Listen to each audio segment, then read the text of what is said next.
kusoma tutaamini tutajifunza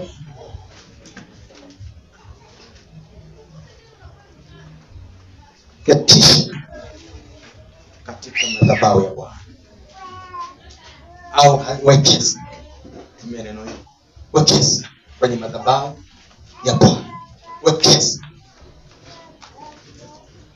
Wekeza kwenye madhabahu ya Bwana. Kwa nini? Maandiko yanasema ndipo hazina ya mtu, hapo ndipo palipo na moyo wa nani? Wa mtu.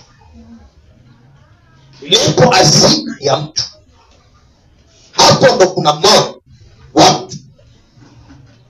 Kwa hiyo uwekezaji wa hazina ya sehemu halali ya jasho lako, hapo ndipo ulipo na moyo wako. Ni nadra sana kusahau mahali ambapo umehifadhi fedha zako, tena za kutosha. Ni nadra. Unaweza kusahau ulipoweka nguo, unaweza kusahau ulipoweka kitu fulani, lakini kwenye fedha ni kitu tofauti sana. Kwamba umesahau kwamba uliweka fedha kwenye akaunti leo. Sasa imetokea tu umeweka milioni 100, alafu umesahau kama umeweka milioni 100. Inawezekana? Ni ngumu kidogo. Unajua kwa nini ukisahau? Kwa sababu ulipoweka fedha ya jasho lako, au ulipoweka mali yako ya jasho lako, uliweka roho yako. Amen.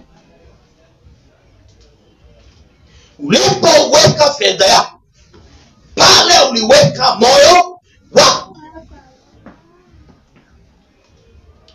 Tulijifunza siku moja, nikawaambia mtu anakwenda kwenye ugali, anakwenda anataka maji. Ukienda yamkini ukapewa masharti fulani, toa kitu fulani. Lakini kwambia mwisho wa siku huwa ni kuiweka roho yako. Yaani mwisho wa siku anayehitajika ni wewe. Kwamba mimi bora nijitoe kwa muda fulani nipate fedha, hata kufa nife. Okay, afadhali umefahamu mapema kwamba kilele cha fedha hiyo hawakupi bure. Unaiweka roho yako. Fedha za muda utapata, lakini ukule ulitoa fedha ukaiacha roho yako. Ilipo mali ya mtu ndipo ilipo na roho ya mtu. Ndipo ilipo na roho ya mtu. Uko hapo unawaza biashara. Hawazi biashara bidhaa kama bidhaa, ila unachowaza ni mtaji ambao umeweka. Bwana Yesu asifiwe sana. Kwa sababu ile bidhaa imeweka nini? Imebeba mtaji wako. Uko hapo unawaza kazi. Hawazi kazi kama kazi. Unachowaza ni mshahara wakati. Kwamba nisipofanya kazi sitopata mshahara. Kama Biblia inasema mshahara asiyefanya kazi nasi. Unanielewa? Kwa kule kazini pako umeweka roho yako. Ilipo mali ya mtu, hapo kuna roho yake. Ilipo hazina ya mtu, hapo kuna roho yake.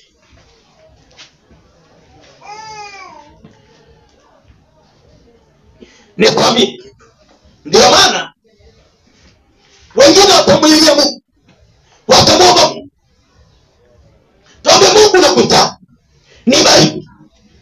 Wanapobariki, kama misingi yako, kama ule uchumi hawakutambua umetoka kwa nani, huwa wanahama na uchumi wao. Naeleweka vizuri? Alikuwa anakuja kanisani haji, kwa sababu amefikiria kwamba no, mahali pangu pa uchumi ni kazini kwangu, sio kwa nani? Halo. Kwa atakuwa busy na kazi kuliko kuwa busy na aliyempa hiyo kazi. kanisani kwa ajili ya kuolewa, ameolewa, ameoa tayari.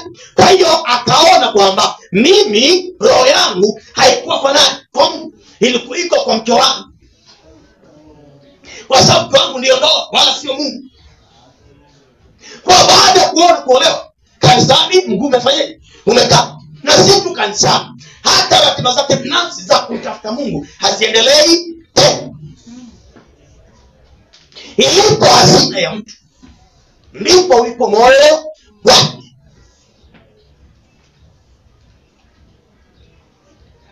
Wekeza mahali ambapo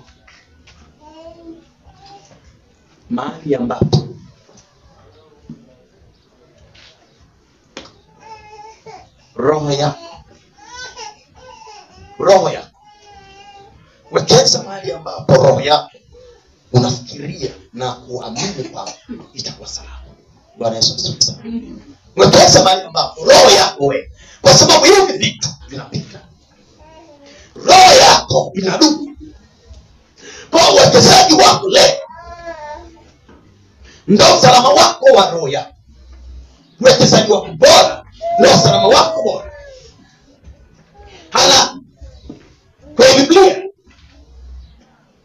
mtu mmoja anaitwa Hana, mke wa Elkana. Kusoma kitabu cha Samueli wa kwanza sura ya kwanza, maandiko yanasema alikuwa mtu mmoja anaitwa Elkana.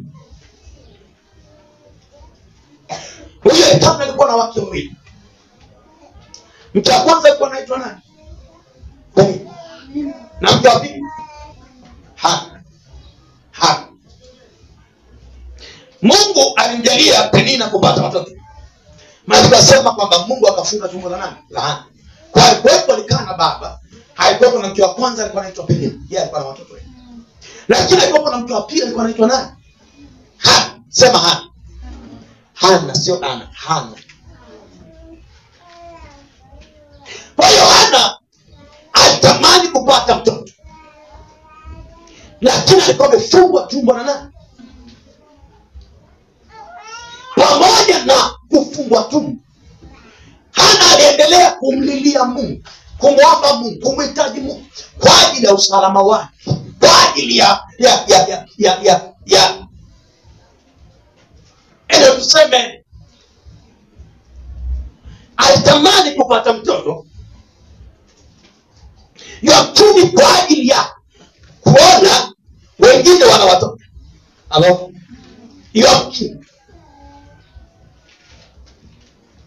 Lakini kwa ajili ya utamaduni wa kwamba mimi lazima niwe nani?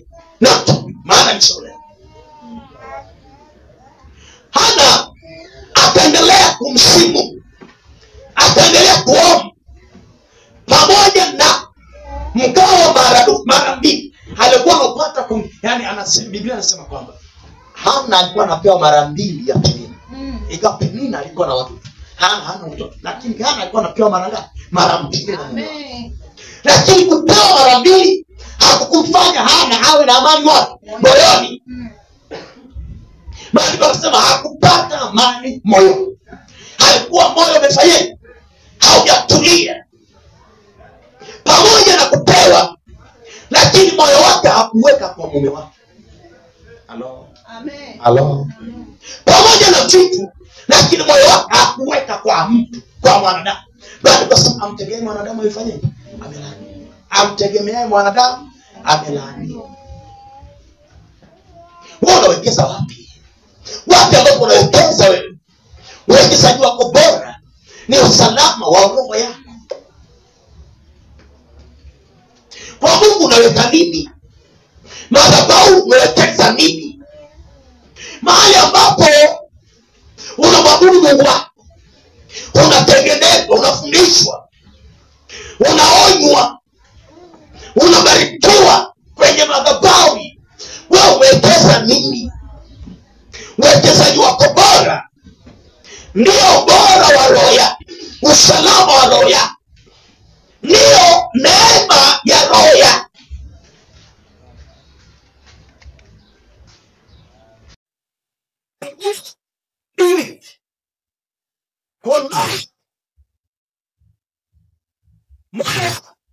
wa Mungu na kuweka kwa mwana.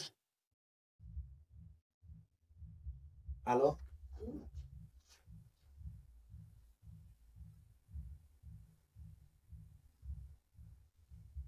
Maandiko sana. Hana akapewa mara mbili.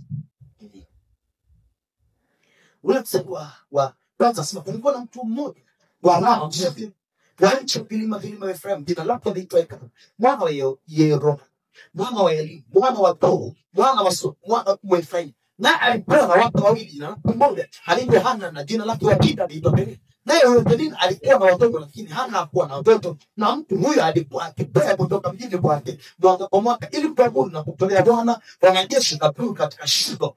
Wale wana wawili wa Eli, Hofni na Finehasi, wani wa Bwana wako huko hata siku ile ilipofika Ikana alipotoa dhabihu kwa Penina, sema akawapa watu wote waombe kwa wake sehemu zao, lakini Hana hakuwa sehemu mara mbili.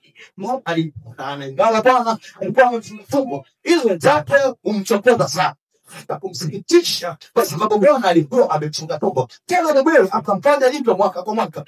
Yule mwanamke alipokaa kwenda nyumbani kwa Bwana, ndipo yule alipomchokoza. Kwa hiyo yeye akaanza usile chakula. Alikuwa mumewe akamwambia Hana, unaingia nini? Ukikula chakula mzidi moyo wako una huzuni. Sasa si bora kuliko si bora kwa kuliko kumi. Ndipo Hana akainuka akapokwisha kula na kunywa huko Shilo. Na Eli kuhani alikuwa akiketi chini kwake kwenye mwito kwenye mwimo wa hekalu la Bwana. Leo mwanamke alikuwa na mti ule mmoja, akamwomba Bwana pakalia sana, akaweka nadhiri akasema, Edwa kwa majeshi tuwe utaniangalia kesho na mtakazi wako na kunikumbuka wala usisahau mimi mtakazi wako na kunipa mimi mtakazi wako mtoto mama ndimpe mimi nitakapoomba Bwana yule pendo zikutokeza maisha yake wewe ndio kwanza shikilia kwa mwake ikiwa hapo aprogramu kuomba sema kusema kwa sababu mimi atamwambia kitu cha Lezi akamwangalia chini pale. Sisi Hana alikuwa mzinga mwanamke, roho yake tu ilionekana kama yanaenda. Sauti yake zisiwe. Kwa hiyo huyo alimdhania kuwa amelema. Eli akamwambia Eli, unafanya nini? Achilia bagi yako. Unatajiba kusema shida na wako. Dini mwanamke mwenye roho, ili msudi dini sikuwa hai wala kila kila. Nimemimina roho zangu mbele za Bwana. Sikia. Isa ni bebida. Messi. Let's move on. They press that deal.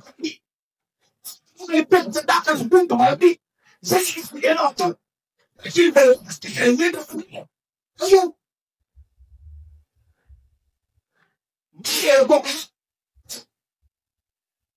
Alternative. Sema kwamba ukijaribu nitakutongeleza. Na wewe hautafikiria kichwani kwako. Maana kinaweza pia kama sasa. Hata yule maana sasa. Sema tamko.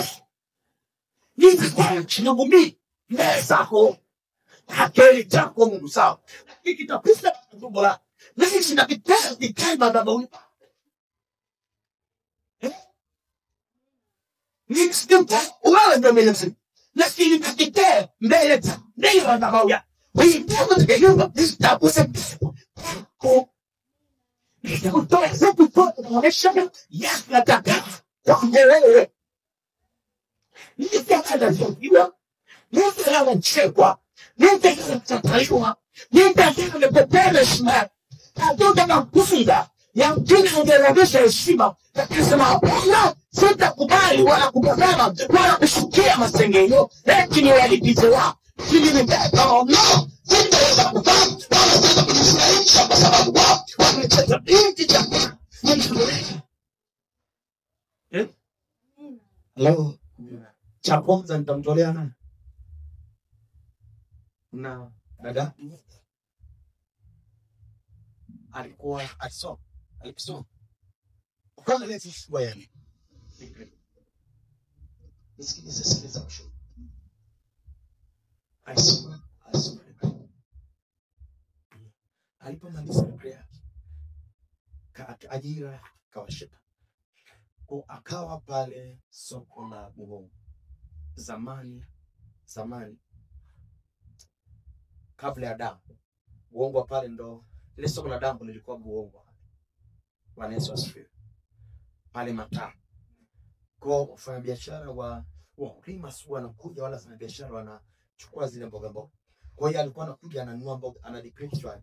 Anakuja alfajiri saa 11 ananunua mboga kwa jumla, afa anaanza kuwauzia wanaokuja asubuhi tarehe. Hello. No, I think that bado za jumla wateja wa pili. Wananunuzi wa pili. Anauza, akatoka hapo alifanya kwa muda kidogo. Akatoka hapo akapata kila kitu fulani cha watoto wake. Ameshafanya kazi pale. Baadaye akasikia kuna kazi. Baada ya kwenda kufanya interview akapata kazi pale. Mshahara wake wa kwanza akamtolea Mungu wote. Mshahara wa kwanza akamtolea Mungu wote. Ili ulikuelewa, unielewe. Akamtolea Mungu wote. Ilikuwa ni vita yeye na familia. Ilikuwa ni vita ambayo sio rahisi. Ila mshahara wa kwanza sio bwana pamoja. Lakini huko ndani kuna vita, kwa nini umetoa mshahara wote wako? Unanielewa? Bwana Yesu asifiwe. Jambo la kimungu. Wewe ndio unajua Mungu akutoa. Na unawekeza nini kwenye madhabahu ya Mungu ilipopatia kazi yako. Bwana Yesu asifiwe. Ulipopokea alono hapo wekeza, kwa sababu hapo ndo kuna chemchemi ya uzima, chemchemi ya baraka, chemchemi ya kibali. Hello?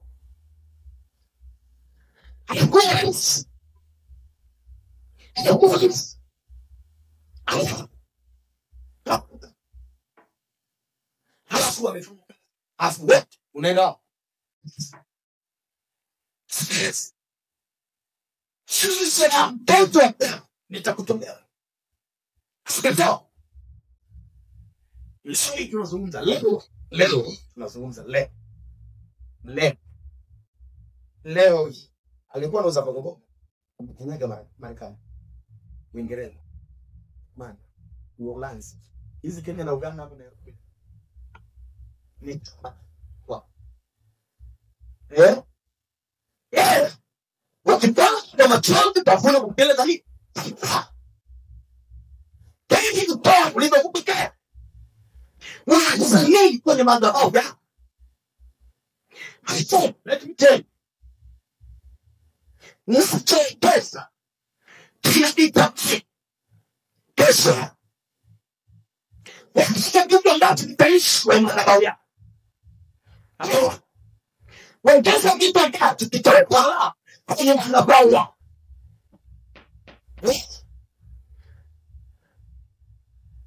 Weka kitu ambacho kitategemea fursa ya kweli kwenye madhabahu yako.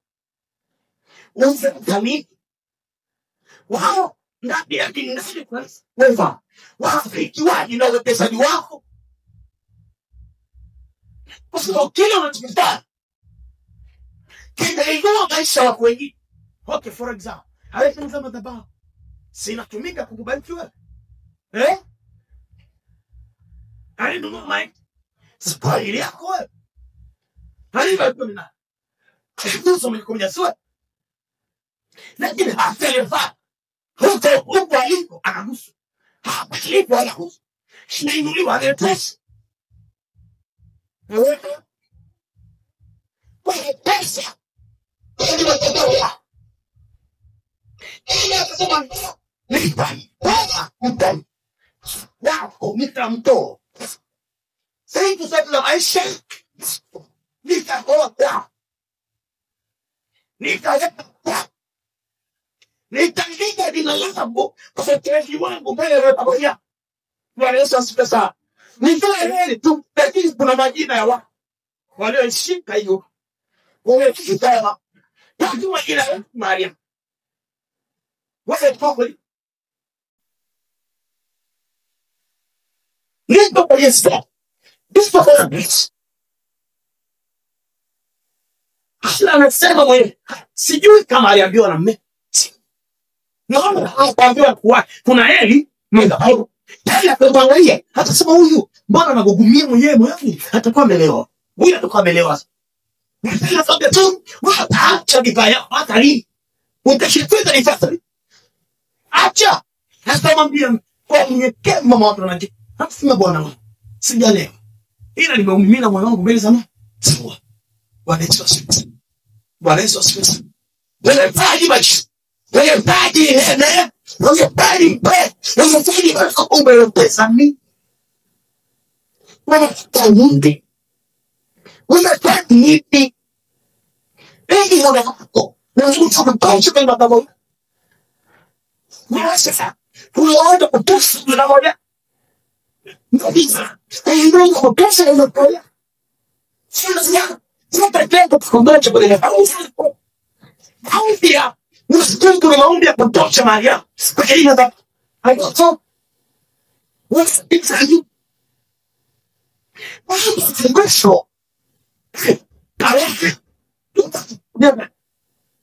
Maombi ya kutusi. Tena maombi ya mchungaji. Mahali ambapo kuna connection. Muungani kwetu. Wewe tengeneza vizuri. Ninapoomba kuna kwa nini? Na hana iko madhabahu ni anamediana Mungu. Yaani nakwambia umeelewa. Hata kama sijaelewa nimemwona moyo wangu za sababu afu heli anatamfia je. Anasema hivi. Ndipo heli akajibu akasema nenda kwa amani na Mungu wa Israeli akunjalie hata uliomuomba. Sasa tunataka ya msasa na mtumba cha Bwana. Bea hiya kubaya. Hana kukufadhili wao. Ndio. Halafu mchungaji anatamka sawa. Mungu akubariki. Mungu akuinue na ile baraka ikafanyaje? Itasawa. Kazi nzuri na hilo ndo lango la baraka zako. Halo. Kazi nzuri na nani? Aliyemfunga tumbo hana nini? Ni Mungu. Ni Mungu. Aliyemtamkia baraka hana nini? Mungu. Mbaya. Aliyemtamkia baraka hana nini? Sema ile. Mungu amemfunga. Lakini katika njia ya kuelewa na babu. Anafunga na kutumia anatumia kwa ajili ya kusikia. Sasa sababu bali mti saa moja. Nikifikia na kutisa kula mebani. Bali. Unapata mdiwa baadaye.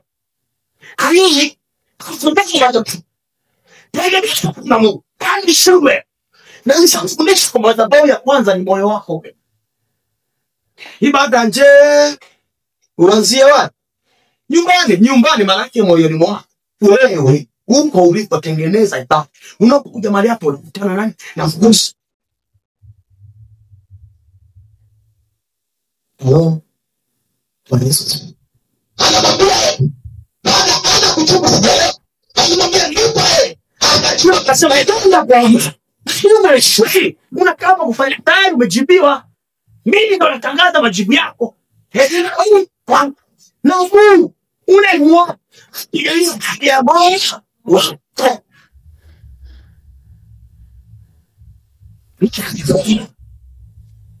Mshauri kwa wale kwa mtaifa. Sema mtaka ndio hapo. Na pala chakula.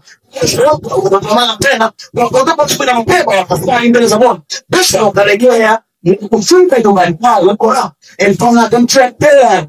Kwa atakulipa. Usao tatu mbaya pia. Kama atachukua mimba kwa mtoto wa mume. Pamoja jina lako sambele kufanya ndio. Ningebeba kwa mama.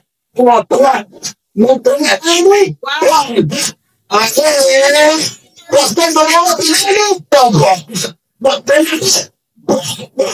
Hivyo toka ajira niko na konga niko. Bwana Yesu asifiwe. Amina. Bwana Yesu asifiwe. Amina. Hebu kitafuta. Nenda kwa chuo au umefanya. Wewe umefanya.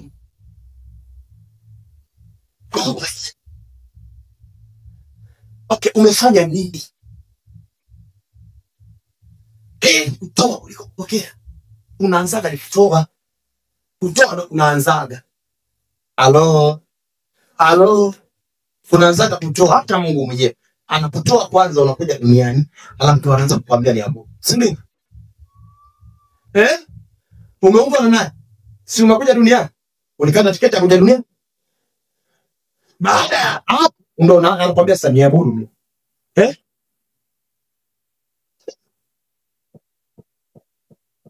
Bwana Yesu.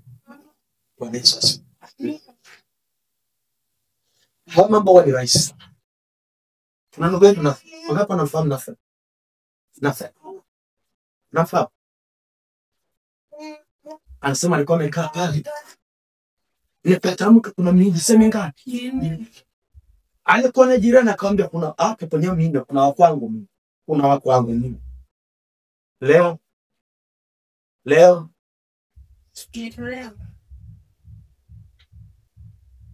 ndugu zangu, ndio mambo ya Mungu anaenda hivi. Sema zoe kila siku ni mpya. Unakaa kama unasikiliza nini? Unapokea nini? Unaondoka nacho imani kwako. Umekitoa madhabahu. Nini? Unapita tuna mawazo yako ya shughuli zako. Alafu nakaa nilikuwa kanisani mchungaji aone na mimi nilikuwa wapi kanisa. I don't like that. Sipendi hicho kitu kacho nyumbani rafiki yangu. Kama unafikiria ati nijue tu nilikuwa kanisani. Sipendi. Lengo la mchungaji ni kuona neema ya Mungu inabubujika. Na sisi kuingia mtopinga hapo no. Haiko.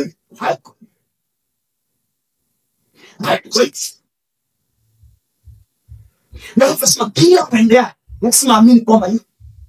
Ibrania 11 sasa. Kila mwendea. Na unapatalabu wawe wa mwendea. Unatoa sana. Kisha ndio Sistemu kaza. Sistemu bado kujajua.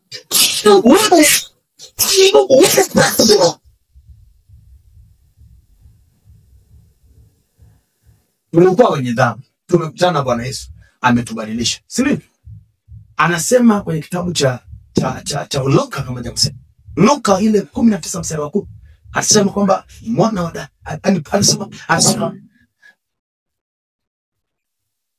Alisema mwana wa Mungu alikuja kutafuta na kuokoa kilicho potea.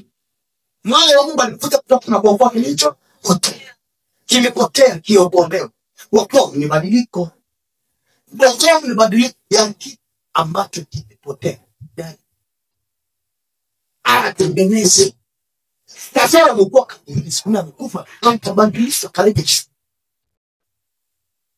So I do both for problem how Mungu wanabadiliko. Mungu wanapio. Mungu anaona. Mungu anatengeneza upya.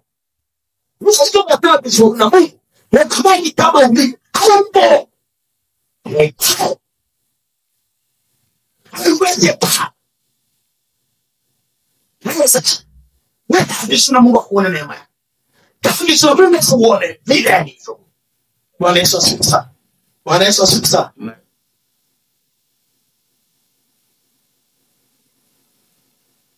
Hello. Kazi shule kazi. Ndio gapi pochi. Sasa watu choki atwache. Wekeza hicho. Watu wache. Nitao. Nitao kumsi. Mawazo yangu. Wapi? Mwana wangu taupa. Nimechoka nitapadia. Kidrach. What's the map? Tell me. Tazami. Mawazo yangu inapatia inapatia nini? Watu msipata kuipatia. What?